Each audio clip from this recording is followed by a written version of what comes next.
नमस्कार।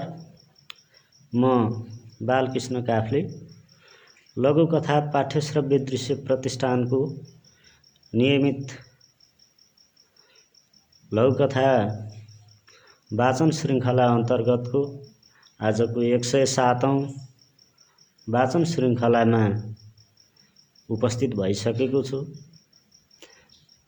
सबैभन्दा पहिले सम्पूर्ण साहित्य अनुरागी महानुभावहरूमा यस लघुकथा पाठ्यश्रव्य दृश्य प्रतिष्ठानको नियमित लघुकथा वाचन श्रृङ्खला अन्तर्गतको 107औं श्रृङ्खलाको वाचन कार्यक्रममा सम्पूर्ण साहित्य अनुरागी मनमुटुहरूलाई हार्दिक स्वागत गर्दछु, न्यानो नमन अर्पण गर्दछु। आज मिति 2078 साल माघ महिनाको 20 गते बिहिबार, तदनुसार इस्वी सम्वत 2022 फेब्रुअरी 3 तारिक द्वितीया तिथि को सन्ध्याकालीन समयमा पुनः सम्पूर्ण साहित्य अनुरागी महानुभावहरूमा हार्दिक स्वागत गर्दछु। यस नियमित लघुकथा वाचन कार्यक्रममा उपस्थित भई कार्यक्रमलाई लाइभ हेरिदिनु हुने सम्पूर्ण साहित्य अनुरागी मनमुटुहरूमा पुनः एकपटक कार्यक्रमका तर्फबाट र यस लघुकथा पाठ्यश्रव्य दृश्य प्रतिष्ठानका तर्फबाट पुनः स्वागत गर्दै म आजको कार्यक्रमलाई अगाडि बढाउने जमर्को गर्दछु। यस लाइभ वाचनमा उपस्थित हुनुहुने महानुभावहरूमा हार्दिक आभार प्रकट गर्दछु, नमन अर्पण गर्दछु। हेम पोखरेलज्यू उपस्थित हुनुभएको छ, नमस्कार सर भन्नुभएको छ। हेम पोखरेलज्यूलाई पनि यस कार्यक्रममा भव्य स्वागत छ, यहाँलाई पनि नमस्कार छ। त्यसै गरी अनुग्रह राणा मगर यहाँ उपस्थित भइसक्नु भएको छ। अनुग्रह राणा मगरज्यूलाई पनि यस कार्यक्रममा भव्य स्वागत गर्दछु। त्यसै गरी अनुग्रह राणा मगरज्यूले नै नमस्कार सम्पूर्णमा साथै बालकृष्ण सरलाई पनि भन्नुभएको छ। अनुग्रह राणा मगरज्यूलाई, स्रष्टा अनुग्रह राणा मगरज्यूलाई पनि हार्दिक स्वागत गर्दछु, यहाँलाई पनि हार्दिक नमस्कार। त्यसै गरी म्यामराज राई उपस्थित भइसक्नु भएको छ, हाम्रो सानिध्यमा आइसक्नु भएको छ।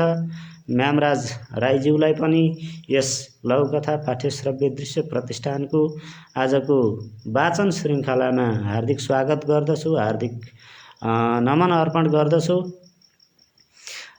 त्यसै गरी हिजो मिति 2078 साल माघ महिनाको 19 गते बुधबारका दिन हाम्रा नियमित साप्ताहिक वाचक मित्र श्यामप्रीत मण्डलज्यूद्वारा वाचन गरिएका लघुकथाहरूलाई म एकपटक छोटकरीमा पुनरावृत्ति गराउन चाहन्छु।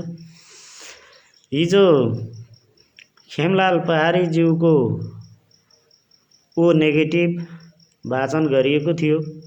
त्यसै गरी श्यामप्रीत मण्डलज्यूको बेसी बुइद बियाइद मैथिली भाषाको लघुकथा वाचन भएको थियो। त्यसै गरी हिजो रामप्रसाद निरौलाज्यूको मैले मुद्दा जितेकै हो लघुकथा वाचन गरिएको थियो। त्यसै गरी स्रष्टा मनोहर पोखरेलज्यूको लघुकथा नोकर पनि हिजो वाचन भएको थियो। त्यसै गरी रमेश सुवेदीज्यूको बुहारी लघुकथा पनि हिजो हाम्रा नियमित साप्ताहिक वाचक मित्र श्यामप्रीत मण्डलज्यूद्वारा वाचन गरिएको थियो र हामीले यी विभिन्न 5वटा लघुकथाबाट 5 किसिमका फरक फरक साहित्यिक रसस्वाद गरेका थियौँ। म यसरी हिजो वाचन गरिएका लघुकथाहरूको पुनरावृत्ति गराउँदै आजको नियमित वाचन श्रृङ्खलालाई अगाडि बढाउन गइरहेको छु। आजको यस लघुकथा पाठ्यश्रव्य दृश्य प्रतिष्ठानको 107औं श्रृङ्खलाको लघुकथा वाचन कार्यक्रममा हामीले विभिन्न किसिमका लघुकथाहरू छनौट गरेका छौँ। त्यसमा आजको पहिलो छनौटमा रहेको लघुकथा छ छविलाल खड्काज्यूले लेख्नुभएको सपना विपना शीर्षकको लघुकथा। र यो छविलाल खड्काज्यूको सपना विपना लघुकथा यसरी आरम्भ गरिएको छ। मनुष्यहरूको हुलभित्र अनौठो जनावर फुत्त आयो। एउटा करायो, गाई आयो, गाई आयो, दुध खान पाइने भयो, ऊ खुसी भयो। अर्को करायो, ल यो त गधा हो, दुधले नुहाउँदैमा गधा गाई हुन सक्दैन। अनिष्ट हुने भयो, जनले दुःख पाउने भए उसले चिन्ता व्यक्त गर्यो। जनावरको पक्ष र विपक्षमा तर्क वितर्कको सुनामी आयो। यो सुनामीले मनुष्यलाई उतार्ने र डुबाउनेमा घनीभूत बहस भयो। डम्फु आफ्नै तरिकाले बजे, डम्फु डम्फु आपसमा भिड्न थाले। लाग्थ्यो अब कुनै नयाँ कुरुक्षेत्र बन्दैछ। नभन्दै कसैले भन्यो, ठोक ठोक, ड्याम्म मेरो तिग्रामा लाठी बज्रियो। झल्यास्स बिउजिएँ, उकुस मुकुस थिएँ, चिटचिट पसिना आएका थिए। टिभी खुल्लै रहेछ। एमसिसीका बारेमा चर्काचर्की बहस भइरहेको रहेछ। सपना र विपनाले फेरि निदै परेन। टिभी खुल्लै रहेछ। एमसिसीका बारेमा चर्काचर्की बहस भइरहेको रहेछ। सपना र विपनाले फेरि निदै परेन। सम्पन्न। यसरी छविलाल खड्काज्यूद्वारा लेखिएको यो लघुकथा सपना विपना सम्पन्न भएको छ। यस लघुकथामा अत्यन्तै तातो र समसामयिक राजनीतिक विषयलाई उठान गरिएको छ। हाम्रो देश नेपालमा टड्कारो रूपमा बहस र छलफलमा केन्द्रित भइरहेको विषयवस्तु एमसिसीका विषयमा यसका राम्रा नराम्रा पक्ष र यसलाई राम्रो हो भन्ने र नराम्रो हो भन्ने व्यक्तिहरूका बीचमा हुने भनाभन र जुवारीलाई यथार्थ रूपमा प्रस्तुत गर्नुभएको छ।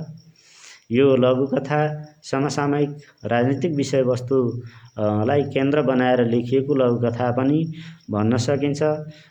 वास्तवमै एमसिसीका विषयमा यति समसामयिक ढङ्गले, यति मिठो ढङ्गले यो सपना विपना लघुकथा प्रस्तुत गर्नुभएकोमा स्रष्टा छविलाल खड्काज्यू र यो सपना विपना लघुकथाप्रति हार्दिक सलाम गर्दै म आजको दोस्रो लघुकथा वाचनतर्फ लाग्दछु। यहाँ हाम्रो कार्यक्रममा राजकुमार कार्कीज्यू उपस्थित हुनुभएको छ। राजकुमार कार्कीज्यूलाई यस लघुकथा पाठ्यश्रव्य दृश्य प्रतिष्ठानको नियमित वाचन श्रृङ्खलामा हार्दिक स्वागत छ, नमन छ।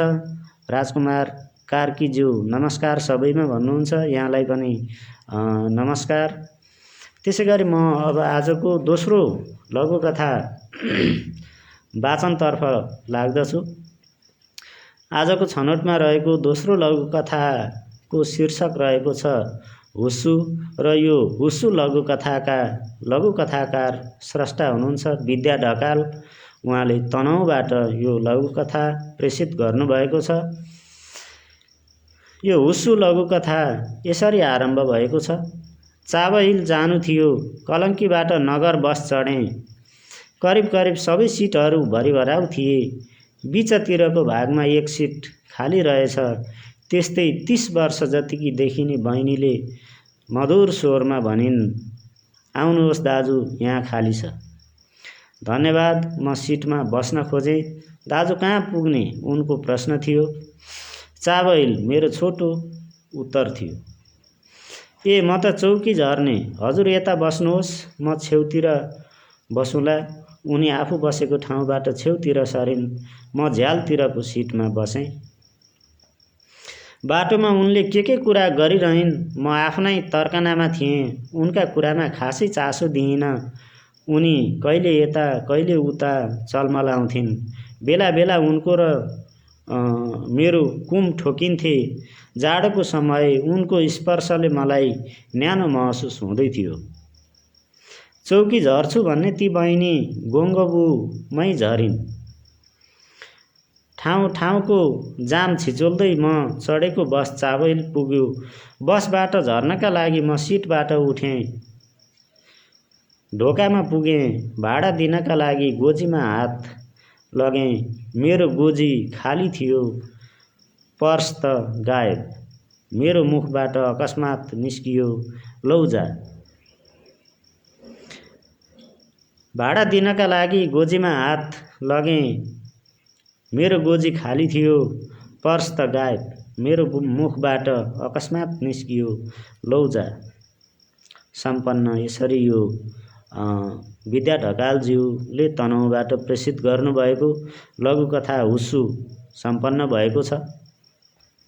यसमा स्रष्टा लघुकथाकारले वास्तवमै सहरमा गाडी चढ्दा हुनसक्ने सम्भावित घटनालाई यथार्थपरक ढङ्गबाट प्रस्तुत गर्नुभएको छ। यात्रा गर्दा बसमा विभिन्न किसिमका मानिसहरू भेटिन्छन्, तर सबै मानिसहरूको अन्तर्भाव र बाह्य व्यवहार पनि एकै किसिमको नहुँदो रहेछ। सँगै छेउमै बसेकी अधवैँसे महिलाले नै हुन सक्छ वा कसैले यहाँ म पात्रको पर्स चोरी गरेको घटनालाई यहाँ प्रस्तुत गर्नुभएको छ। पाकेटमारदेखि सावधान हुनुपर्ने कुरा यहाँ सजग गराउनु भएको छ। यसलाई वास्तवमै सहरी क्षेत्रमा विभिन्न किसिमका यस्ता पकेटमार सम्बन्धी घटनाहरू घटिरहेका हुन्छन्। दैनिक रूपमा हामीले यस्ता समस्याहरू झेलिरहेका हुन्छौँ। यसरी यति मिठो लघुकथा प्रस्तुत गर्नुभएकोमा म विद्या ढकालज्यूलाई हार्दिक धन्यवाद भन्दछु। साथै यस लघुकथा हुस्सुप्रति पनि आभार प्रकट गर्दछु र हामीलाई खास गरी यो लघुकथा सचेतनामूलक लघुकथाका रूपमा लिन सकिन्छ। म यति भन्दै केही टिप्पणीहरू वाचन गर्न गइरहेको छु। लीलाराज दाहाल सर उपस्थित हुनुभएको छ। नमस्कार है सर, सबैलाई नमस्कार भन्नुभएको छ। लीलाराज दाहाल स्रष्टा हुनुहुन्छ, उहाँलाई पनि यस कार्यक्रममा भव्य स्वागत गर्दछु। त्यसै गरी हेम पोखरेलज्यू समसामयिक राजनीति वृत्तमा देखिएको बहसले जनसाधारणलाई अलमलमा पारेर ठोस निर्णयमा पुग्न नसकेको र जनतालाई झन भ्रम सिर्जना भएको तर्क सङ्केत गरेको लघुकथा खड्का सरको भनेर छविलाल खड्का सरको यो सपना विपना लघुकथामा यति मिठो टिप्पणी प्रस्तुत गरिदिनु भएको छ। हेम पोखरेलज्यूलाई यति मिठो टिप्पणीका निम्ति हार्दिक धन्यवाद ज्ञापन गर्दछु। र आजको तेस्रो लघुकथा रहेको छ लघुकथा ऊ। यो ऊ शीर्षकको लघुकथाका स्रष्टा लघुकथाकार हुनुहुन्छ दिनेश निरौलाज्यू। उहाँले ओखलढुङ्गाबाट यो लघुकथा प्रेषित गर्नुभएको छ। यो लघुकथा वाचन गर्नुभन्दा अगाडि म केही मित्रहरू उपस्थित हुनुभएको छ, उहाँहरूलाई यस कार्यक्रममा हार्दिक स्वागत गर्दछु। सुधा देव देखा पर्नुभएको छ, हाम्रो सानिध्यमा उपस्थित हुनुभएको छ। उहाँलाई यस कार्यक्रममा भव्य स्वागत गर्दछु, हार्दिक नमन अर्पण गर्दछु। उहाँले सबमा मेरो नमस्कार भन्नुभएको छ। सुधा देवज्यूमा पनि हाम्रो यस प्रतिष्ठानका तर्फबाट र म वाचकका तर्फबाट नमस्कार स्वागत छ। कार्यक्रममा उपस्थित भई कार्यक्रमको शोभा बढाइदिनु भएकोमा यहाँलाई पुनः धन्यवाद दिँदै म आजको तेस्रो लघुकथा वाचन गर्न गइरहेको छु र तेस्रो लघुकथाको शीर्षक रहेको छ ऊ र यसका स्रष्टा हुनुहुन्छ दिनेश निरौला ओखलढुङ्गाबाट। लघुकथा ऊ यसरी आरम्भ हुन्छ। ऊ आफैले पढेको विद्यालयमा प्रधानाध्यापक भएर आयो। कार्यकक्षामा पूर्व प्रधानाध्यापकहरूको तस्बिर सजाएर राखिएको थियो। ऊ विद्यार्थी छँदाका प्रधानाध्यापक आनन्द साँच्चै आनन्दले मुस्कुराएको जस्तो लाग्यो उसलाई। ऊ निकै भावुक देखियो। हातमा मोबाइल लियो। गुरु आनन्दको गुणगानमा लामो भनाइ लेख्यो अनि लेख्यो, आज मैले जुन स्थान बनाउन सफल छु त्यसको सम्पूर्ण श्रेय गुरुमा जान्छ र गुरुसँगै लिएको एउटा तस्बिर राखेर पोस्ट गर्यो। कसैले कमेन्ट गर्यो, सबै कुरा याद रहेछ, याद छ हेड सर। अनि विद्यार्थी कालको एउटा तस्बिर पनि राखिदियो जसमा प्रष्ट देखिएको थियो उनीहरू दुवैजना उनै आनन्द गुरुलाई मोसो दल्दै थिए। 2078 साल 10 महिना 18 गते हाल दुअबी सोमसारी भनेर उहाँले यो लघुकथा प्रेषित गर्नुभएको छ। यहाँ अनि अन्त्यमा अनि विद्यार्थी कालको एउटा तस्बिर पनि राखिदियो जसमा प्रष्ट देखिएको थियो उनीहरू दुवैजना उनै आनन्द गुरुलाई मोसो दल्दै थिए। यसरी यो लघुकथा समाप्त हुन्छ। यस लघुकथामा वास्तवमा गुरु चेला बीचमा हुनुपर्ने सम्बन्धलाई कटु ढङ्गले प्रस्तुत गरिएको छ। एउटा विद्यार्थी कालको आफूले गरेका कमी कमजोरीहरूलाई ढाकछोप गर्दै आफू उच्च ओहदामा प्रधानाध्यापक जस्तो गरिमामय पदमा पुगिसकेपछि पूर्व प्रधानाध्यापकप्रति बोक्रे सहानुभूति प्रस्तुत गर्दै मोबाइलमा विभिन्न कुराहरू लेखेर गुणगानका साथ प्रस्तुत गरिएको घटनालाई यहाँ साभार गरिएको छ। त्यसमै बिचमा अर्का साथीले आफ्नो बाल्यकालमा विद्यार्थी जीवनमा पूर्व प्रहलाई तत्कालीन प्रहलाई कालो मोसो लगाउँदै गरेको फोटो समेत पोस्ट गरेर सम्पूर्ण कुराहरूको खुलासा गरिदिएको यथार्थ घटनालाई यहाँ धेरै वर्ष पछाडि बाहिर ल्याइदिएको कुरा यहाँ प्रस्तुत गर्नुभएको छ। यति मिठो लघुकथा प्रेषित गर्नुभएकोमा र उहाँको यति मिठो लघुकथा वाचन गर्न पाएकोमा म आभारी छु। स्रष्टा लघुकथाकार दिनेश निरौलाज्यू प्रति हार्दिक आभार पनि व्यक्त गर्दछु। त्यसैगरी अमृत साफी सर यहाँ हाम्रो कार्यक्रममा जोडिनु भएको छ, उपस्थित हुनुभएको छ। उहाँलाई नियमित रूपमा यस लघुकथा पाठ्यश्रव्य दृश्य प्रतिष्ठानको सन्ध्याकालीन समयको 7:55 बजे सधैँभरि हाम्रो यस लाइभ कार्यक्रममा उपस्थित भइदिन पुनः निमन्त्रणा गर्दछु र यस कार्यक्रममा उपस्थित भएर लघुकथा वाचन सम्बन्धमा र लघुकथाहरूमाथि टिप्पणी राखिदिन समेत म यहाँलाई हार्दिक अनुरोध गर्दछु। त्यसैगरी तोयानाथ सुवेदीज्यू हाम्रो नियमित साप्ताहिक मङ्गलबारका वाचक हुनुहुन्छ। उहाँ हेटौँडाबाट हुनुहुन्छ। उहाँलाई पनि म यस कार्यक्रममा हार्दिक स्वागत गर्दछु। यहाँ उपस्थित भइसक्नु भएको छ। अमृत साफी सरले कथावाचकज्यूलाई नमस्कार, हाजिर भएँ हजुर भनेर आफ्नो हाजिरी यहाँ दर्शाउनु भएको छ। अमृत सरमाथि म हार्दिक कृतज्ञता ज्ञापन गर्दछु, हार्दिक नमन अर्पण गर्दछु। त्यसै गरी तोयानाथ सुवेदीज्यूले नमस्कार समस्तमा भन्नुभएको छ। यहाँलाई पनि नमस्कार छ, कार्यक्रममा भव्य स्वागत छ। त्यसै गरी म आजको चौथो लघुकथा वाचन गर्न गइरहेको छु। आजको चौथो लघुकथाको शीर्षक रहेको छ प्रतिबन्ध र यो प्रतिबन्ध लघुकथाकार हुनुहुन्छ खेमलाल पहाडी र खेमलाल पहाडीज्यूको यो प्रतिबन्ध लघुकथा यसरी आरम्भ हुन्छ। फ्री फायर खेल्ने क्रममा एक किशोरले झन्डै 4 लाख टपअपमै खर्च गरेछन्। यो खबर डढेलो बनेर फैलिँदा अर्को खबर आयो। पबजी खेल्दा खेल्दै प्रेमी प्रेमिकाको बीच आपसमा छुरी हानाहान, दुवैको मृत्यु। चर्चा चल्यो, यो विद्युतीय खेल बन्द हुनुपर्छ। सुन्यौ तिमीहरूले? पबजी खेल्न नपाएको न्युमा एक किशोरले धारिलो हतियार प्रयोग गरी आफ्नो परिवारका सबै सदस्यको हत्या गरे रे। एउटाले स्वाँ गर्दै भन्यो, फेरि गाईगुई भयो। होइन, यो खेल कहिले बन्द हुन्छ? उता अभिभावकहरू गुनासो गर्दै थिए। अनलाइन कक्षाहरू प्रभावकारी नहुनुमा पबजी र फ्री फायर मुख्य कारक हुन्। यी खेल छिटै बन्द हुनुपर्छ। तर सुन्नेका कान कागले लगेको थियो।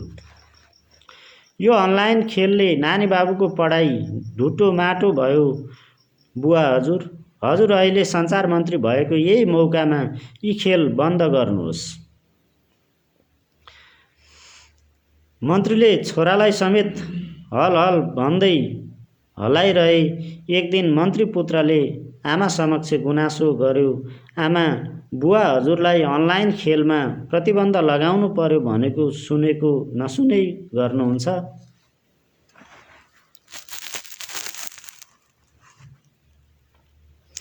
मन्त्राणीले छोरालाई भनिन्, तेरो बालाई राष्ट्रिय शिक्षामा प्रतिबन्ध लगाउनु पर्यो भन् त अहिले शिक्षा मन्त्रीलाई फोन गर्नुहुन्छ। मुन्द्रे झाम्टे चाहिन्छ। हेर्दै गए अर्को चुनावमा तिम्रो बाको चुनावी नारा फ्री फायर र पब्जीमा फ्री नेट फ्री टपअप हुन्छ।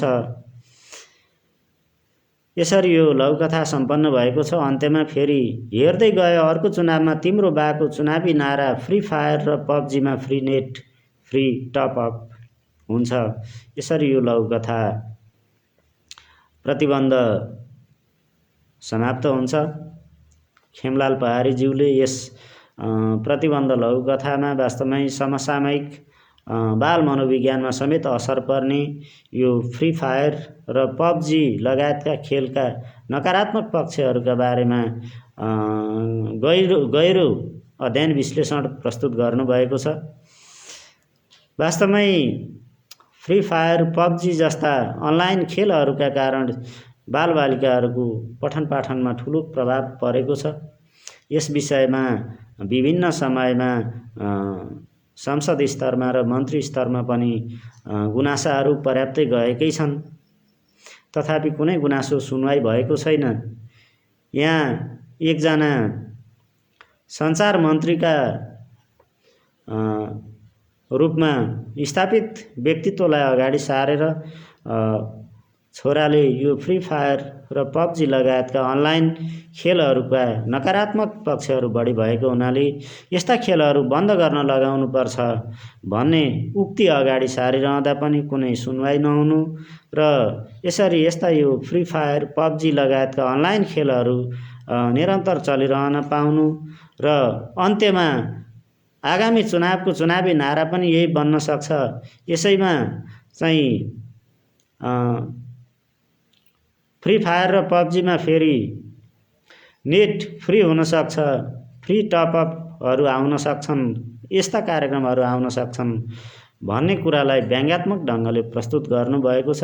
यति मिठो समसामयिक युवा वर्गको मनोविज्ञानसँग जोडिएको र नकारात्मक असरहरूलाई प्रष्ट पारिएको यस लघुकथाप्रति म हार्दिक आभार प्रकट गर्दछु र यहाँ म केही टिप्पणीहरू वाचन गर्न गइरहेको छु। तयानाथ सुवेदीज्यू ऊ लघुकथा दिव्य भन्नुहुन्छ, मिठो छ, राम्रो छ भन्नुभएको छ। ऊ कथा दिव्य भन्नुभएको छ। फेरि त्यसै गरी हेम पोखरेलज्यू खेमलाल पहाडी सरको पब्जी चेतनामूलक लघुकथा राम्रो छ, व्यङ्ग्य पक्ष दर्बिलो छ भनेर लघुकथाको मिठो र गहिरो समीक्षा गर्नुभएको छ। गहन समीक्षाका निम्ति हेम पोखरेलज्यूलाई हार्दिक धन्यवाद ज्ञापन गर्दछु। त्यसै गरी तयानाथ सुवेदीजीले बाल मनोवैज्ञानिक कथा भनेर पनि यस प्रतिबन्ध लघुकथामा मिठो टिप्पणी राख्नु भएको छ। त्यसै गरी म आजको अन्तिम तथा पाँचौं लघुकथा वाचन गर्न गइरहेको छु। आजको अन्तिम तथा पाँचौं लघुकथा रहेको छ लघुकथा टुहुरो र यो टुहुरो शीर्षकको लघुकथाकार रचयिता स्रष्टा हुनुहुन्छ डाक्टर हरिमोहन पोखरेल। उहाँले कोहिमा नागाल्यान्ड भारतबाट यो टुहुरो लघुकथा प्रेषित गर्नुभएको छ। लघुकथा यसरी आरम्भ हुन्छ। आमाले आफ्ना छोराछोरीलाई समाउँदै यसरी भनिन्, नानी हो, तिम्रो बाबालाई विभिन्न प्रकारका कुराहरू गरेर मन नदुखाउनु ल, उनी टुहुरो हुन्। छोरीले प्रश्न गरी, टुहुरो कस्तालाई भनिन्छ आमा? आमाले नानीहरूलाई सम्झाउँदै भनिन्, हेर नानी हो, आजभोलिका दिनमा टुहुरा दुई प्रकारका हुन्छन्।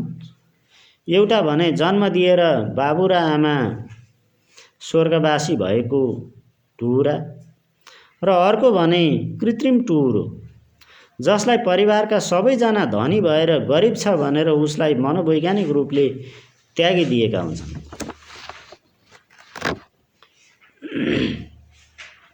उनीले स्पष्ट पार्दै भनिन्, तिम्रो बाबु दोस्रो नम्बरको टुहुरो हुन्।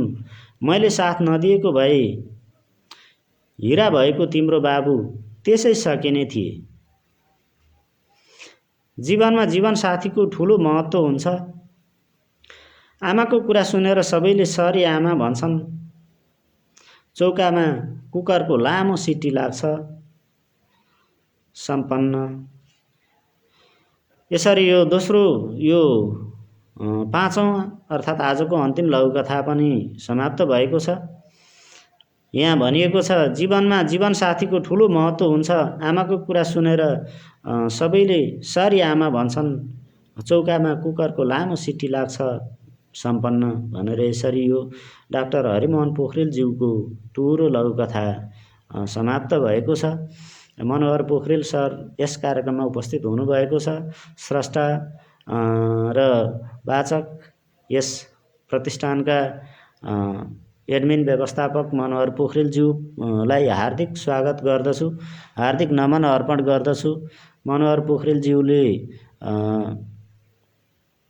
पारिवारिक कामको व्यस्तताले झन्नै बिर्सिएको सुन्दैछु है सर भनेर अत्यन्तै मिठो उपस्थिति जनाउनु भएको छ। ढिलै भए पनि यहाँलाई कार्यक्रममा भव्य स्वागत छ।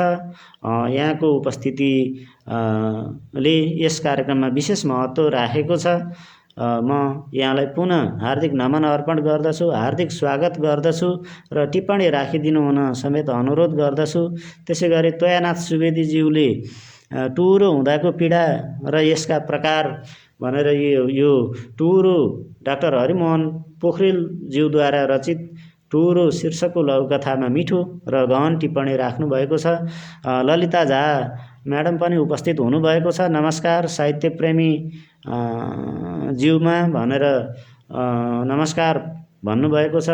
ललिता झाज्यूलाई पनि यस कार्यक्रममा हार्दिक नमस्कार छ, भव्य स्वागत छ, हार्दिक नमन अर्पण गर्दछु। त्यसै गरी यो आजको अन्तिम तथा पाँचौं लघुकथा डाक्टर हरिमोहन पोखरेलज्यूले प्रेषित गर्नुभएको लघुकथा हो। यसमा वास्तवमै मानिस बाबुआमा नभएर मात्र टुहुरो हुँदैन। आफ्ना आफन्त हुँदाहुँदै पनि, बाबुआमा हुँदाहुँदै पनि गरिबीका कारणले पनि आफ्ना आफन्तहरू सबै धनी धनाढ्य भयो भने हेप्छन् र उच नीचको व्यवहार प्रस्तुत गर्दछन्। त्यसैले यहाँ प्रस्तुत गरिएका बाबु पात्र एक दोस्रो किसिमका टुहुरा हुन्। उनका बाबुआमा त छन्, उनी कृत्रिम किसिमका टुहुरा हुन्। उनी गरिब भएकै कारणले अरूबाट हेपिनु परेको कुरा महसुस गर्दछन् भन्ने कुरालाई यहाँ राखिएको छ। र साथै यहाँ जीवन सङ्गिनी वा जीवनसाथीको जीवनमा ठुलो महत्त्व रहने गर्दछ र जीवनसाथीका कारणले पनि हाम्रो जित हुन्छ, हाम्रो जीवन अर्थपूर्ण हुन्छ, महत्त्वपूर्ण हुन्छ, सार्थक हुन्छ भन्ने कुरा पनि यहाँ सारगर्भित ढङ्गले अगाडि राख्नु भएको छ। यति मिठो लघुकथा प्रस्तुत गर्नुभएकोमा डाक्टर हरिमोहन पोखरेलज्यूप्रति हार्दिक आभार प्रकट गर्दछु। त्यसै गरी हेम पोखरेलज्यूले टुहुरो समसामयिक सामाजिक लघुकथा भनेर सामाजिक लघुकथा हो भन्दै गहन टिप्पणी राख्नु भएको छ। यहाँलाई टिप्पणीका निम्ति हार्दिक धन्यवाद। त्यसै गरी मनोहर पोखरेलज्यूले जीवन कस्तो बन्ने कुरामा जीवनसाथीको प्रमुख भूमिका हुन्छ भनेर जीवनसाथीको भूमिकालाई वजनदार ढङ्गले टिप्पणीका रूपमा अघि सार्नु भएको छ। यस टुहुरो शीर्षकको लघुकथामा राख्नुभएको टिप्पणीका निम्ति मनोहर पोखरेलज्यूप्रति हार्दिक धन्यवाद ज्ञापन गर्दछु, हार्दिक आभार प्रकट गर्दछु। त्यसै गरी ललिता झाज्यू स्वागत छ। लघुकथा र वाचक दुवै कलात्मक छ, वाचन दुवै कलात्मक छ भनेर लघुकथा र वाचन दुवैका विषयमा समग्रमा छोटो, मिठो, गहन र महत्त्वपूर्ण, सार्थक, अर्थपूर्ण टिप्पणी राखिदिनु भएकोमा ललिता झा म्याडमप्रति हार्दिक आभार प्रकट गर्दछु र म आजको यस लघुकथा पाठ्यश्रव्य दृश्य प्रतिष्ठानको 107औं वाचन श्रृङ्खलाको अन्त्यतिर आएको कुरा यहाँहरू समक्ष अवगत गराउँदछु। जाडो समय, माघ महिनाको आजको 20 गतेको सन्ध्याकालीन समयको यस परिस्थितिमा यस लघुकथा पाठ्यश्रव्य दृश्य प्रतिष्ठानको नियमित वाचन श्रृङ्खलामा उपस्थित भएर कार्यक्रमको शोभा बढाइदिनु भएकोमा, कार्यक्रममा प्रस्तुत गरिएका विभिन्न लघुकथाहरूमाथि मिठो टिप्पणी राखिदिनु भएकोमा, अनलाइन उपस्थित हुनुभएकोमा सम्पूर्ण साहित्यप्रेमी जनहरूमा, साहित्यप्रेमी मनमुटुहरूमा र साहित्यप्रेमी अग्रज महानुभावहरूमा हार्दिक धन्यवाद ज्ञापन गर्दै म आजको यस नियमित वाचन श्रृङ्खला को अन्त्यतिर आइपुगेको कुरा पुनः अवगत गराउँदछु र आगामी हप्ताको बिहिबार पनि म नियमित लघुकथा वाचनको कार्यक्रममा उपस्थित हुने नै छु। गत 2 हप्ता म आफू अस्वस्थताका कारण उपस्थित हुन नसकेकोमा क्षमा प्रार्थी छु भन्दै म आजको यस वाचन श्रृङ्खलाबाट ओझेल पर्दछु। हस्त, नमस्कार, शुभ सन्ध्या, धन्यवाद।